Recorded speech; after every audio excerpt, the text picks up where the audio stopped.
তাৰ বাহিৰে গোটেই পৃথিৱীখনৰ কথা তুমি ভাবিবলৈ গ'লেতো বহুত কিবা কিবি আহিব সেইটো কথাটো আজি তাহত জুবিন গাৰ্গৰ পত্নী হিচাপে আপুনি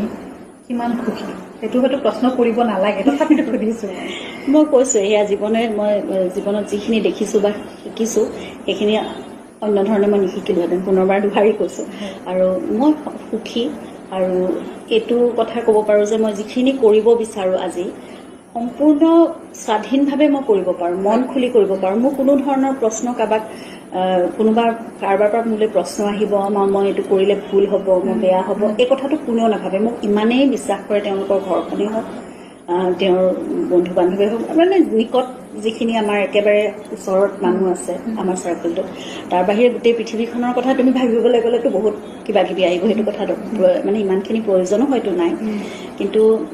মই কৰিব বিচৰা কামটো মই সদায় শুদ্ধকে কৰিম ভালকে কৰিম বুলি সেইটো বিশ্বাস তেওঁলোকৰ সকলোৰে আছে মোৰ ঘৰখন হওক তেওঁলোকৰ ঘৰখন হওক বা জুবিনেতো কেতিয়াও প্ৰশ্ন নকৰে মই তেওঁক জনোৱাটো মোৰ কৰ্তব্য গতিকে মই তেওঁক জনাওঁ বা কথা পাতো প্ৰশ্ন মই এনেকে কৰো মই এনেকে কৰিলে ভাল হ'বনে মই সুধো তেওঁৰ পৰা কিছুমান পৰামৰ্শ ল'ব বিচাৰো কিন্তু তেওঁ মানে ইমান বিশ্বাসেৰে মোক সদায় আগবঢ়াই দিয়ে গতিকে সেইটো ক্ষেত্ৰত মই সম্পূৰ্ণ স্বাধীন আৰু মই ভাবো এনেকে মই কেতিয়াও জীৱনটোত মই নিজক এক্সপেৰিমেণ্ট কৰিব নাপালোহেঁতেন জুবিন গাৰ্গ হোৱাৰ আগৰে পৰা পোৱা জুবিন গাৰ্গক আমি যেতিয়া সৰু আছিলো তেতিয়া জুবিন দাক আমি দেখিছো চাইকেল এখনত ৰেঞ্জাৰ চাইকেলত আমাৰ দহাবাৰ চুকৰ ৰাস্তাইদি তাৰমানে পিঠিত গিটাৰ বা কিবা লৈ ঘূৰি ফুৰা দেখিছিলো আৰু তাৰপিছত লাহে লাহে জুবিন গাৰ্গ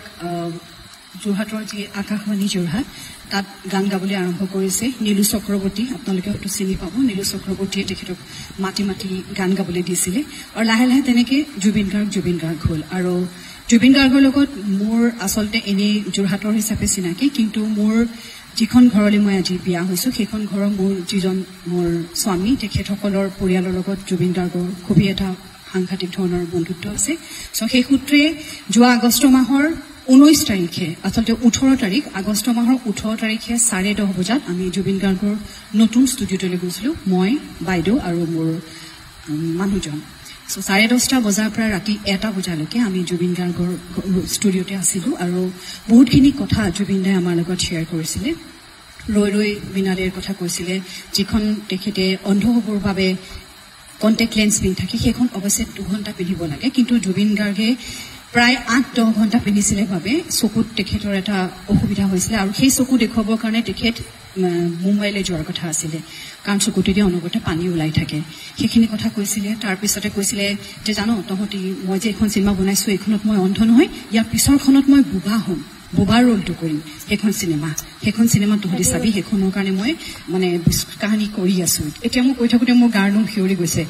আৰু লগতে কৈছিলে যে তহঁতি বাৰু মোৰ চিনেমাবোৰ চাওঁতে কিবা এটা দেখনে বোলো কি কথা কৈছে বাৰু জুবিন দা কৈছে বোলে মোৰ চিনেমাবিলাকত পাৰ্টিকুলাৰ চিনেমাবিলাকত চাবি তহঁতি এটা ৰং থাকে কোনোবা এখন চিনেমাৰ চব বস্তু ব্লু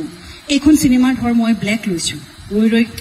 বিনালেখনৰ কথা কৈছে বুবাখনত তেখেতৰ কি ৰং হ'ব কৈছে যে মই হলিউডৰ চিনেমা বেছি চাওঁতো মই অকণমানটো ইংলিছ টাইপ তহঁতি দেখিছ নাই বাৰু মই ইংলিছ টাইপ কাৰণে চিনেমাবোৰ তেনেকুৱা ধৰণেই বনাওঁ আৰু বহুত কথা কৈছিলে কোনোবা এজন বন্ধুৰ লগত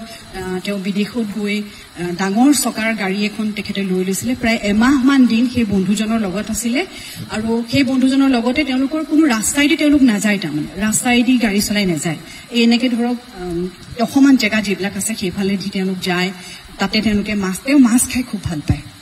মাছৰ মানে যিমানবিলাক তেওঁলোকে পাৰে সেয়া মাছ তেওঁ নিজেও বনায় খায়ো সেয়া খাই তেওঁ এমাহমান দিন তাত থাকিলে আৰু কৈছিলে মোক আৰু এটুকুৰা জেগা কৈছিলে মই পাহৰিলো এই মুহূৰ্তত যে তেওঁ তালৈ যাব বোলো তালৈ কিয় যাব বোলে নহয় জাননে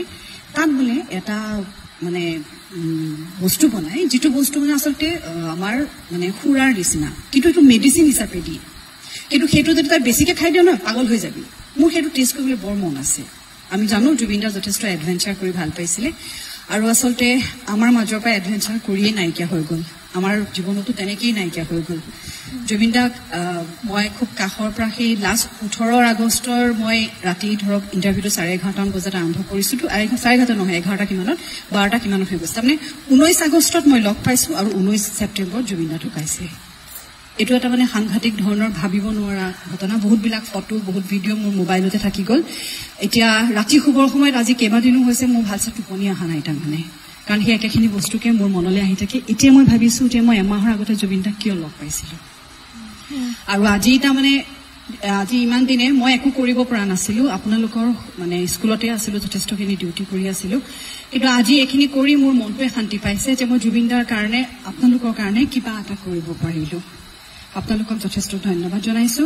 আৰু আমি আশা ৰাখিছো জুবিন দাৰ যিয়ে হওক সত্যটো পোহৰলৈ আহক আমাৰ সকলোৰে মৰমৰ গল্ডিদা আমি গল্ডিদা বুলি কওঁ আচলতে যোৰহাটত ঘৰত গল্ডি আৰু আপোনালোকৰ কাৰণে জুবিন দা সেই জুবিন দা আৰু গল্ডিদা যি সত্য সেই সত্য পোহৰলৈ আহক কাইলৈ 7:30 7:30 বজাত জুবিন দাৰ আকৌ পোষ্টমৰ্টম হ'ব সেই পোষ্টমৰ্টমত যে সঁচা কথাটো বাহিৰলৈ আহে আৰু আশা কৰিছো জুবিন দা আমাৰ মাজত এনেদৰে জুবিন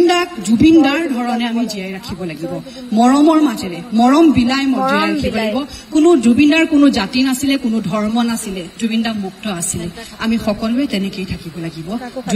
জুবিন দাৰ ধৰণে জীয়াব লাগিব আৰু বিশেষ নকওঁ ধন্যবাদ